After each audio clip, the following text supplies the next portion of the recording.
Welcome to the Happy Mindset Show, episode number 3. Today's episode is entitled Rugby from the Inside Out. And with me, I have Adam Ashe of the Glasgow Warriors.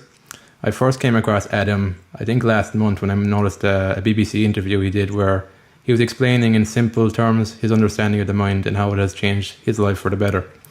So for anybody who isn't familiar with who you are, Adam, could you give us a brief summary of this and how you got to an understanding of the mind you are sharing today?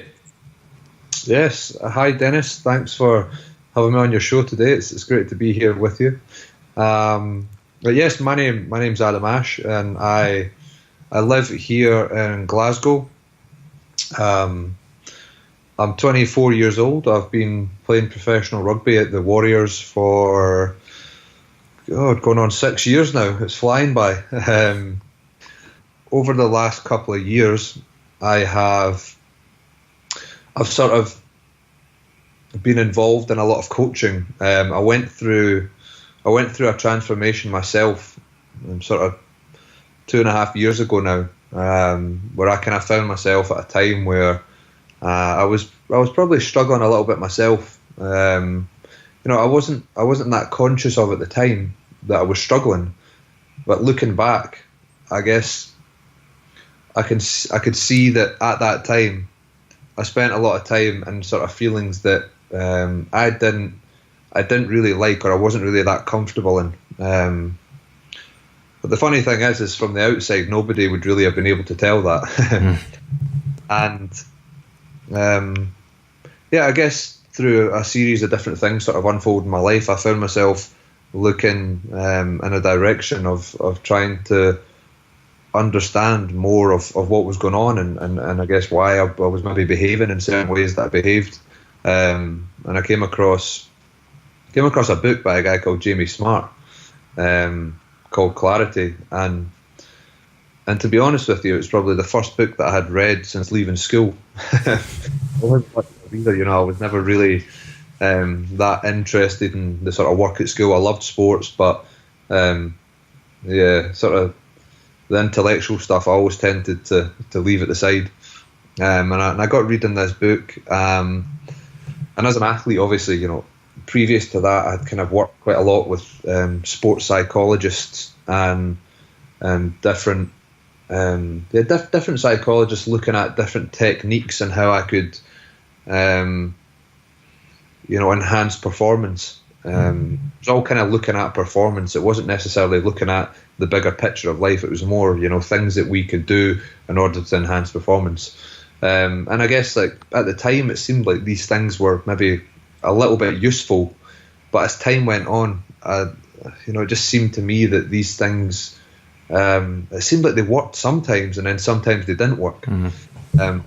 And anyway, so I'm reading through Jamie's book, and I'm finding myself looking through, and I'm like, there seems to be something really ringing true to me here about what he's talking about, but I couldn't put my finger on it, and it seemed familiar, but at the same time pretty different to anything that I'd been introduced to before. So anyway, I think I probably read his book about 3 times within a couple of months. I couldn't get enough of it, and kind of reached out to Jamie, got talking a little bit, and a few months after that, I can remember one day coming back from training and got watching a video of a guy called Garrett Kramer, and he was talking about how our feelings, 100% of our feelings, are connected to our own thinking, and they're not connected to anything other than our own thinking. At times it really can seem like our feelings are coming from something other than our own thinking. Like that person over there, or what happened to us in the past, or the future, or that circumstance we found ourselves in, and something seemed to happen. I seemed to have a massive shift. It was like something I had always known had almost woken up within me, and I guess I spent probably 3 days after that feeling better than I've ever felt in my life. It was really quite extraordinary. It was almost like an awakening. And since since that time, going back 2.5 years ago, I guess my life some really cool things have started to unfold in my life. Relationships with my fiance. Our relationship is really, really, it's gone places I never thought it would ever go. I guess relationships with friends and family. All these things cool things have started to happen.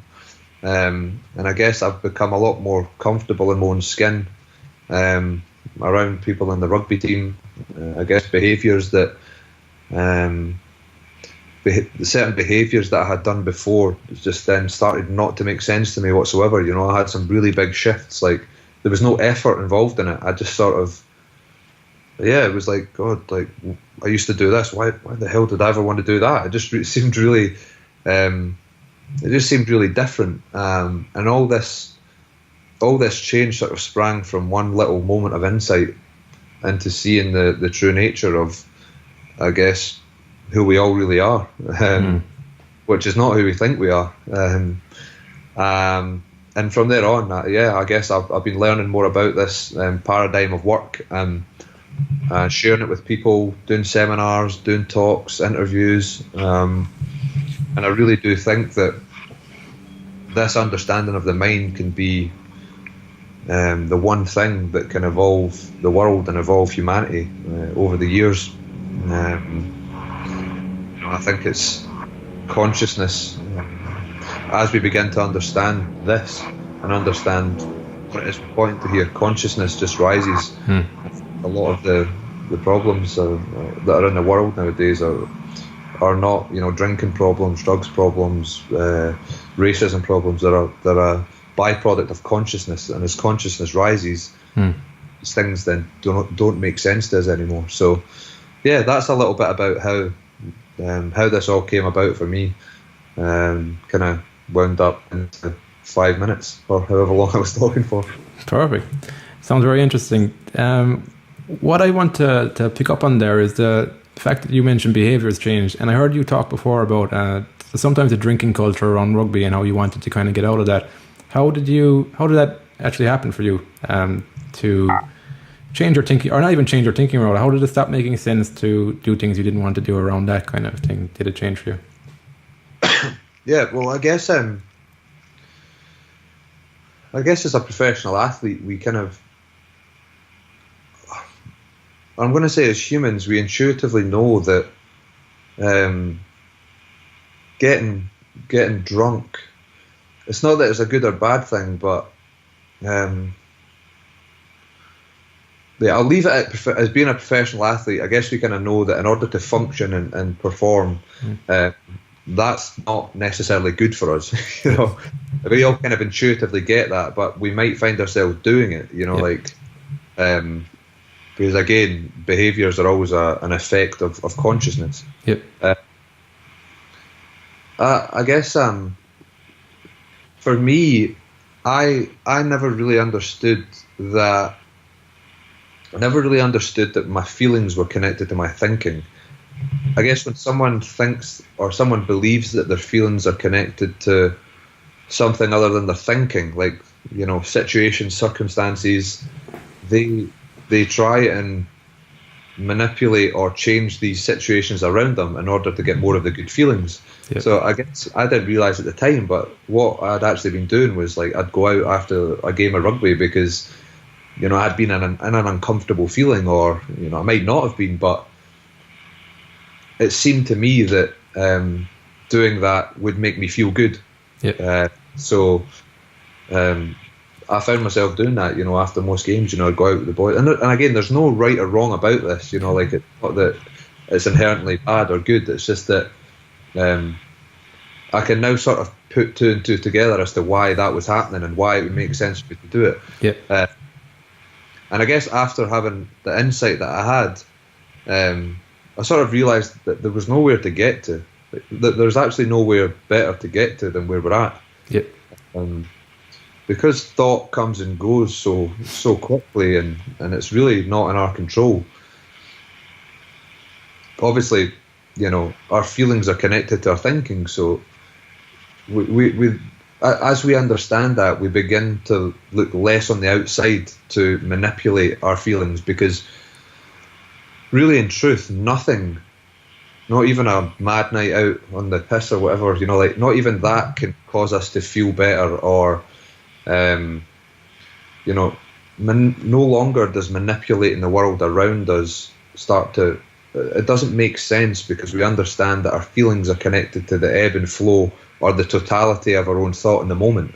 So once we see that, we then understand that feelings are going to come and go regardless of what happens in life, or whether or not I go out drinking or not. I might be stuck in a low feeling, but that's going to pass in its own time when my thinking changes. I don't have to go and do something in order for that to happen. So I guess as I started to understand that, the behaviour of going out and drinking started to make less and less sense. And I guess it started to change. I couldn't really explain that at the time. But looking back in hindsight, I can sort of say, well, that's really what happened. It was an evolution from within, and that then no longer made sense to me. I guess that's how I put it. I guess it started looking like an actual choice to you rather than something you had to do, I suppose, from what I'm hearing there. Yeah, exactly, And I guess nobody can make us do anything, but we start to wake up to that as well. So we understand that, it seems like we're in control of that, but I guess it's kind of backwards in some sense, that really we're not in control, but the more we understand that, the more control we have. The more freedom, I suppose, Put it that way, but the more that we see that, it seems like the more we're in control. And we all know we all know one person who, it seems like they just do their own thing. Like they might be their own man. You might have heard that said, that one person within a team or an organisation or a friend group that just seems to not get too caught up in all the things that all the other friends are doing. He just seems to have his own. It seems like he makes his own decisions and he's really in control. We all know someone like that. And those people, I've always found those people really interesting. And I used to get curious around, why the hell was that? And it's hard to put your finger on it. I couldn't put my finger on it, but now I guess it sort of explains itself to me now. Those people simply are highly conscious people, and they understand that their feelings, moods and attitudes are connected to their thinking and not the world. Hence, their behaviours are what they are. They're coming from our place of creation, I suppose. They realise their capacity to create and the freedom that's in that. Yeah, exactly, totally. That's it. I suppose the other thing that's coming to mind now, as a professional athlete, like you're saying there that we're okay, that we're always okay once we see that. How do you balance it between setting goals for yourself that you want to win and that you're okay with that you want to win as a professional athlete? How do you find the balance there between getting caught up on the end goal and being comfortable in yourself and realising that you're always okay no matter what the result? Yeah, I guess it's a question that I get asked quite a lot. And really, I guess the interesting thing for me is that as a whole load of untrue thinking has fallen off my mind, my passion for the game seems to have enhanced. It seems to be almost more than it used to be.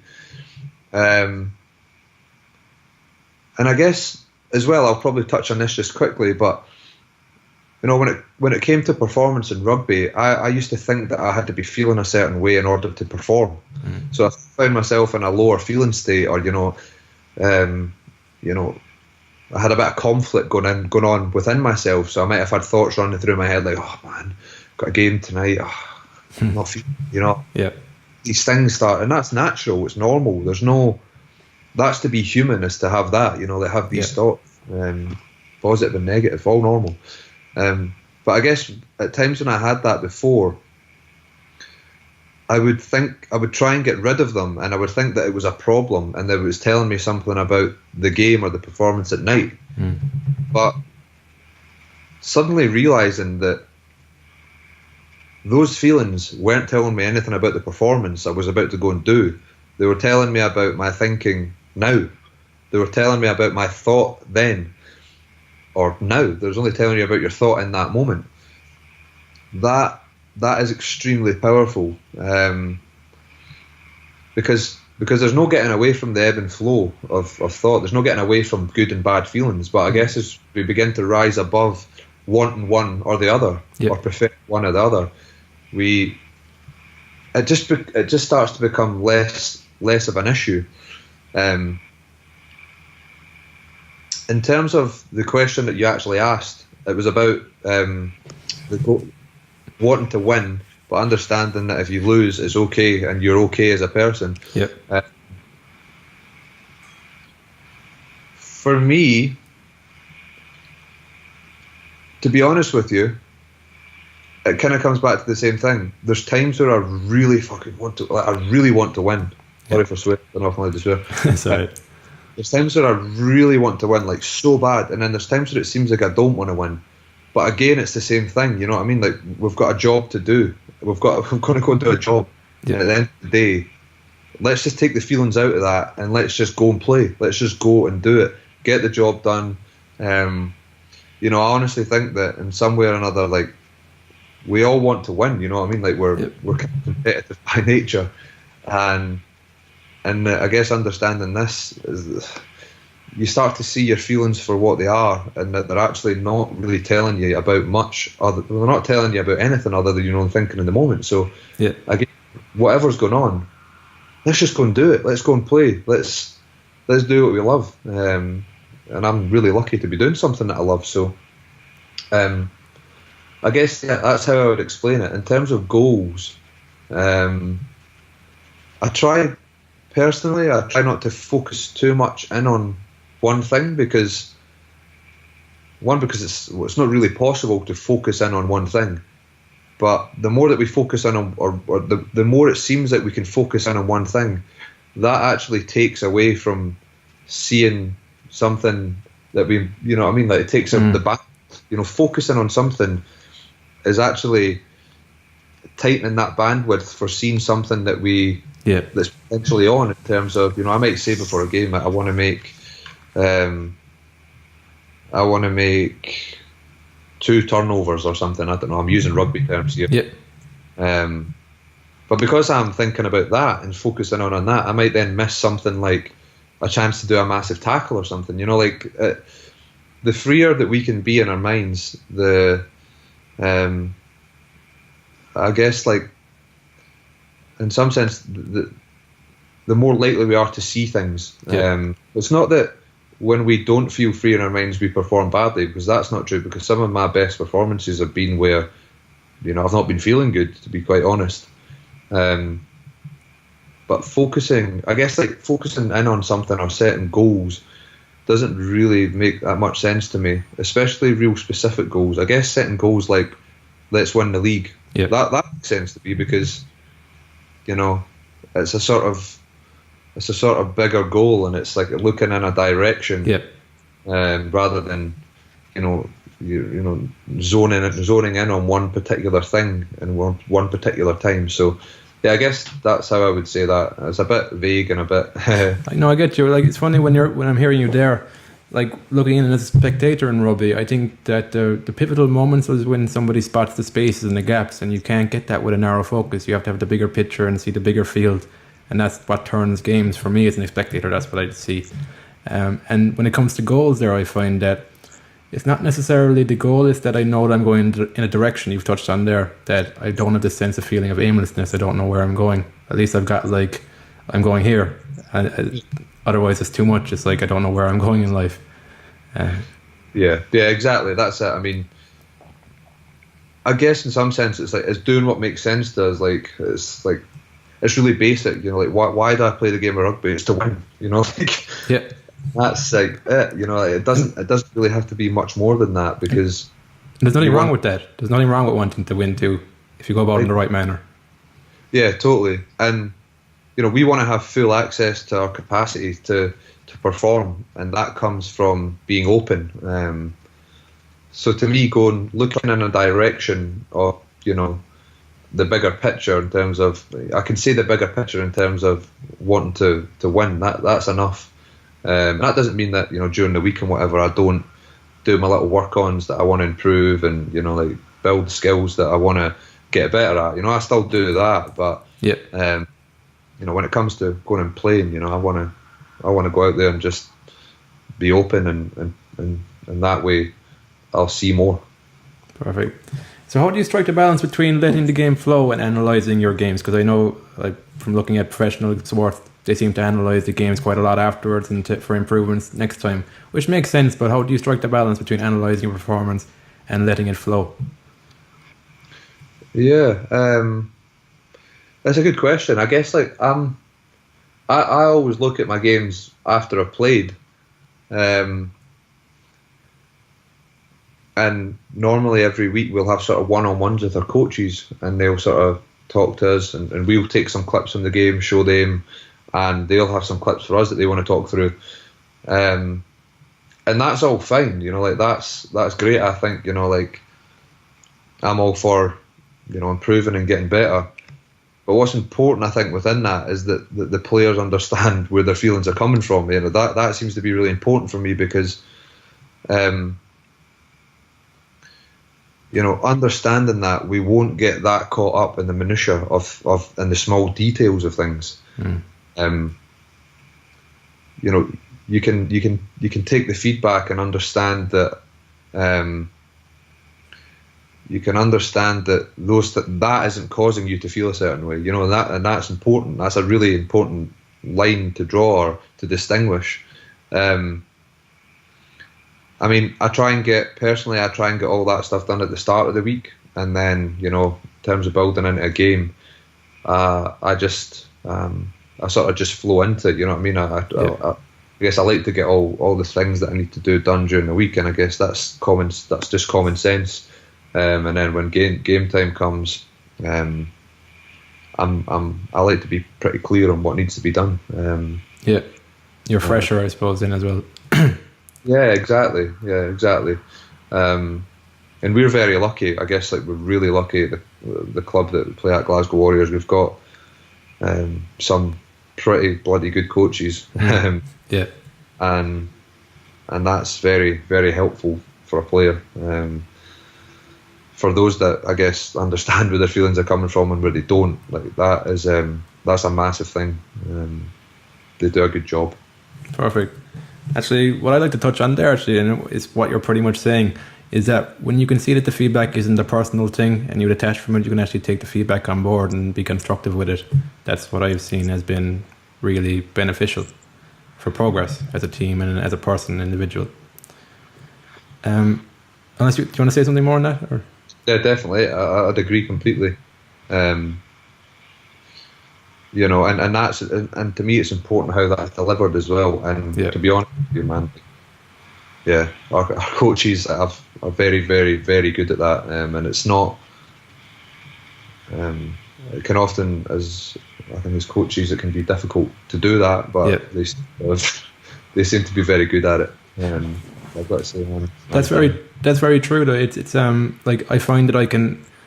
It doesn't matter what the feedback is once it's coming from a place of good intentions from the person giving it. Like, at least, like, when it is and when it's, like, actually valuable, it'll make a huge difference to me, no matter what the feedback is. So it's massive. That's exactly it. All about where someone's coming from, I think. Yeah, perfect. I suppose another thing too, say you had a bad performance and you're coming off the pitch and you're feeling that people are thinking about you and talking about you, which may be true, but how do you see that now with this understanding of the mind? How do you approach it? I guess, like, we'll, as humans, it's impossible not to get caught up in that.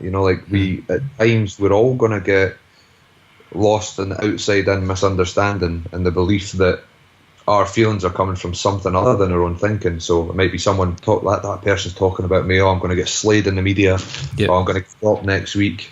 And that can seem real. That seems very real at times. And that's normal. But I guess, again, with this understanding of the mind, we then, at some point or another, we'll click out of it and we'll start seeing clearly again. And it's not something that has to be done. It just happens. Yeah.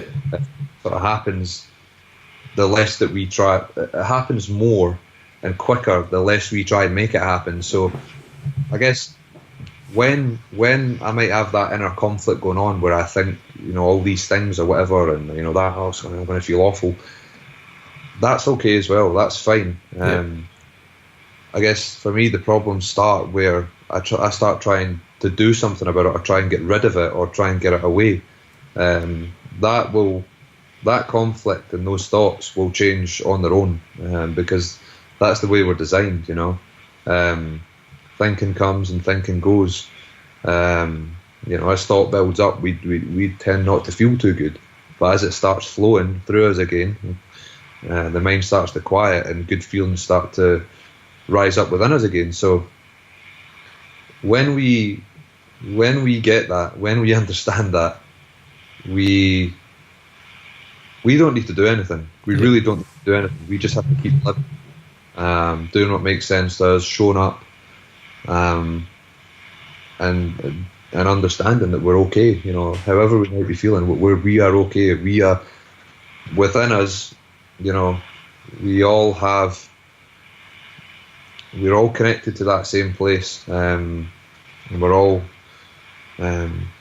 beneath the surface of the thinking and feelings that we have going on in that moment. We are all okay. We're okay, and I think that's important to understand.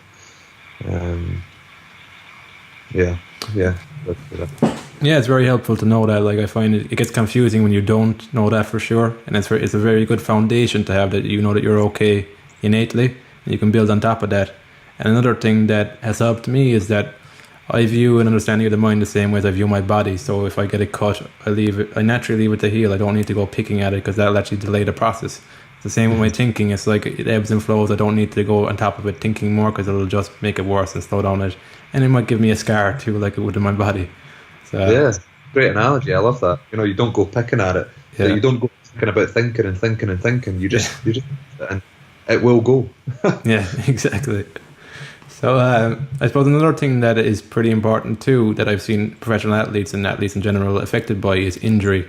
And I know in my line of work too, I'm learning, and if I was out of learning for 2 years, I know that I would feel rough about it too. So how do you look at injury now? Do you approach it differently when you get injured? Because rugby is a pretty impactful, there's a lot of contact in rugby, and it's inevitable you're going to get injured at some time, at some stage. How do you deal with injury now? Is it a different? You looking at it differently, or is it the same? Or I guess touch wood. I haven't had one for a while. I'm not superstitious, but I touched wood. Yeah. I guess like one thing that was really interesting for me is when I guess I started looking in this direction at a time where I'd got just a couple of months before had got an operation on my foot, and I was going to be out for 6 months, and so a few months after that I had an old hip injury that we thought was going to settle down, whilst obviously being off my feet with the foot injury. Yeah. And as I got back running with the foot injury, the hip injury had become, it got a lot worse, so I had to then go and get surgery on that, so that kept me out for about 8 months. This is last season. Yep. So not that long ago, or it was about last season, start of last season. And one of the interesting things I found was that, as much as I wanted to be playing rugby and I missed it, I wanted to be playing. At times it was hard, at times I got caught up in my thinking. At times, I found myself feeling low. But it was the times that I was feeling low that my intellect would be like, oh, you need to get back playing rugby. This is rubbish being injured. It was those low times where it seemed really like a problem. But there were times, a lot of times, like most days, where I'd just be getting on with life, and I would be clear. I'd sort of be flowing, and at those times it didn't really seem that bad. It seemed like, oh well, this is okay. I'll get through this, and we'll get back fit. We'll do the rehab, and we'll get on with it. So. Again, it comes back to when thought builds up and we really don't have control of it, the world doesn't look too good. So the situations you find yourself in don't look that good. So hence injured. It just seems it can seem more than it really is. And again, it comes back to understanding that. When we can understand that, then well, I guess we'll just be okay with it. And obviously, like I want to be fit all the time. I want to play every game of the season. But rugby, that's a hard thing to do, and not many people do it. And throughout a season, is to play every game. But I guess just now, my body's in a good place. I think I was really glad to get through a pre-season, because I think I hadn't had one for a couple of years previous to this because I was injured. But physically getting through a pre-season, it builds that sort of robustness that you need in the modern professional game today. And sort of having that, I guess, along with sort of understanding where my feelings are coming from is it's pretty cool. I mean, I've played 8 games in a row now, so that's pretty good for me. Nice. And do you find yourself now not thinking as much about the errors you make in the game and stuff, because you have a better understanding of how it works, or do you still get caught up in that misunderstanding? Yeah, I'd probably say I find myself less getting caught up in it. There's times where I'm going to miss something, or might miss a tackle, or throw a rotten pass or whatever. But certainly now I would always just get on with it. But before sort of seeing this, it might have been ruminating for a little bit longer than it is now. I might have, made an error at 55 minutes into the game. I might have had a little bit of noise going on in my head, until the end of the game. But now it seems to come and go a little bit quicker. And that's not all the time. It's hard to put a finger on, but just it all just depends where I'm at. I guess it depends. We see the world from where we're at. So if I'm low and if I'm not feeling particularly good, it probably seems like more of an issue than it is. And then again, when I'm sort of high, the opposite. But I would say, I've got to compliment our coaches at Warriors. They give us the license to go out and play and play what we see, and mistakes are going to happen. But along with risk comes reward. So they like to see us play and express ourselves, and that's something that's a great position to be in, because that's the fun way of playing the game, isn't it? We get to create, we get to challenge ourselves and play what's in front of us, and that's why I played the game in the first place as a kid. So that is understanding obviously first is the massive bit, because we all have the capacity for that. We don't have the capacity for controlling what our coaches may or may not be like, but I'm in a lucky position where I've got both at this moment in time. So yeah, it's pretty cool, and I'd say in general I probably found myself ruminating less over errors. Perfect. And as a team player, what do you find is the most important attributes of a team player? As being a member of a team. I think just looking out for your teammates, and going to sound a bit weird, but loving them regardless, regardless of where they're at, who they are, what they get up to. I think I really think that being part of a team it's about being able to put your arm around a teammate when maybe they're low, or maybe they're caught up in their own thinking, and showing them that you're there for them. I guess it's the same with friends and family as well. Like that for me is really important. It's about showing people that I care for them. And I'd say that for me is massive. That's kind of, I guess, how I carry myself, is that I'm always there for my teammates, I guess, and if anyone wants to have a chat about anything, I'll talk about anything. That's probably how I'd say it. That's probably, as a team player, that's probably the most important thing for me. Perfect. So it's that camaraderie of being there for each other. Yeah, massively. Yeah, I think that connection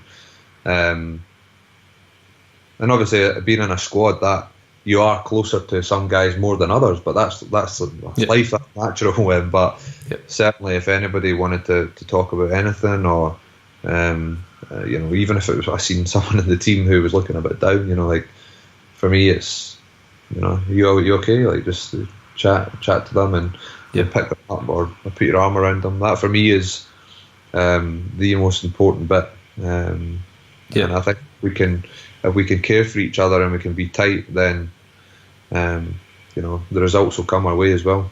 Exactly. Yeah. I suppose another thing would be, how easy is it to separate your off-field life from when you get on the pitch? Like if you had an argument with somebody before you went on the pitch, or previous, or something important happened in your life, how, as a professional, how easy do you find that to do? Compartmentalize, in a sense, I suppose, for that 80 minutes that you're not thinking about this stuff. Well, it's funny, I guess it's like, like for me, like I can find myself waking up in the morning and being like, sometimes like, like thinking about this and that and things that are going on off the field, and I'll jump in the car, I'll get off the training, and when I get there and I just get involved in it, I seem to not be thinking about them. And that seems to be the case with just about most things. Obviously we all go through adversity and tough situations in life, maybe losing someone, all these sorts of different things that can happen, and at times these things can be raw and can really seem very, very real, and like they're in our heads. And I guess for the way it seems to me is as getting engaged and going and playing in a game of rugby, or these things seem to not be there as much, and of course that's different for everyone. But I think you'll know, in terms of like, you'll know if something happens off the field, it will be very clear to you whether you can go and play or not.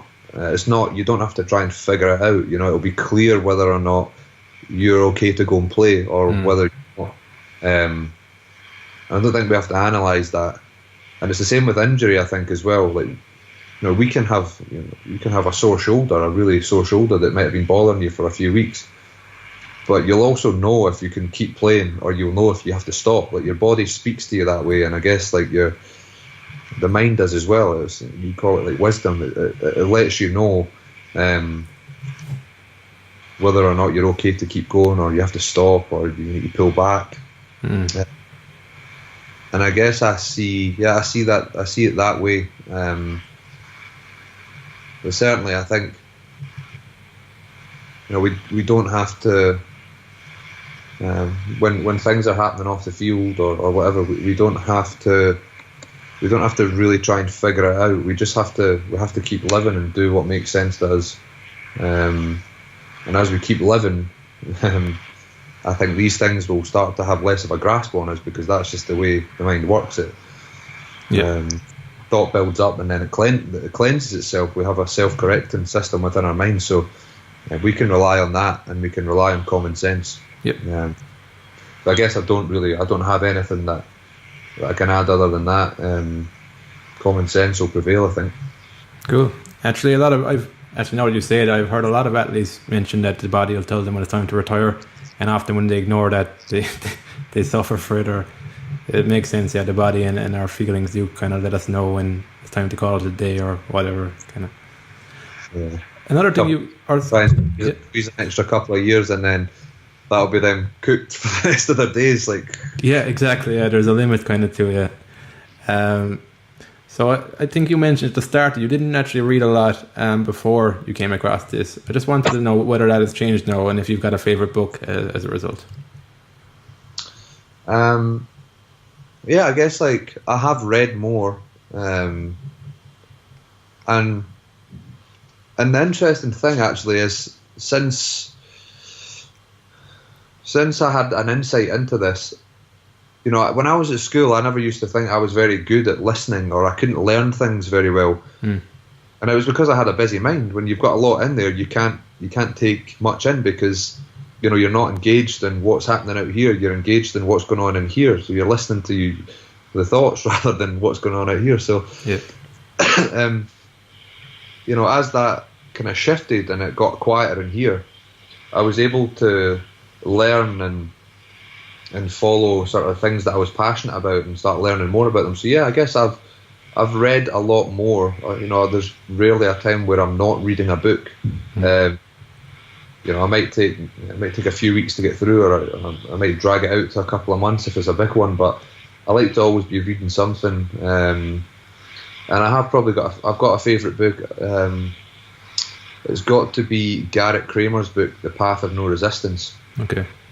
I found that book very, very helpful. It uses a lot of analogies about the mind and consciousness within that book, but at the same time keeps pointing back to principle, which I found really helpful. And obviously, being an athlete, his work is in the athlete's world. He's a mental coach. So yeah, I found that book very, very helpful. Nice. So for anybody listening, if they wanted to contact you, or what are you up to these days? Is there any way to contact you and work with you, or what's going on? Yeah, so I do quite a bit of coaching. Obviously, I've got rugby, and I don't have a massive schedule for a lot of other stuff going on outside. But I do like to coach people. I also occasionally run sort of workshops and seminars that are usually one-day programs where, mostly in Glasgow, in the area of Glasgow, sometimes in Edinburgh. Over the last few months, I've done quite a few talks to different organisations, some universities, young athletes and whatnot. If anyone wants to get in contact, they can just email me, Adam_Ashe@AOL.com. Yeah. And I'd be, I'm more than happy for people to get in touch, and I'll get back to them as quickly as possible. I'm usually quite good at replying to people quickly. So reach out if anyone's got any questions or anything. Perfect. And I'll put all that stuff in the notes as well for people to reach out to you. Could you speak a little bit about, you've got a podcast going at the moment, Inside Performance. Could you tell us a little bit about that and what people can expect to hear in a podcast? Yeah, so I've got I run a podcast with my good friend Grayson Hart. He's also a professional rugby player. He lives in London, and we speak about the inside out understanding. We just have conversations around this. I guess it's just conversations. I think I would, if people were interested in learning more about it, I'd direct them to that. I think a lot of people have found them pretty helpful. We try and get one out every 2 or 3 weeks, so you can kind of hear what we've been up to and keep up to date with where we're at via that podcast. So yeah, you can check that out, I guess, if people fancy. Perfect. So thanks very much for joining us today, Adam, being so open and honest about your experience. I think it'll be very helpful for people within the domain of professional or being an athlete and outside of it too, because all this is interconnected anyway. So yeah, I'd like to thank you for joining us, and until next time, have fun and enjoy the process. Thank you, Dennis. Bye-bye.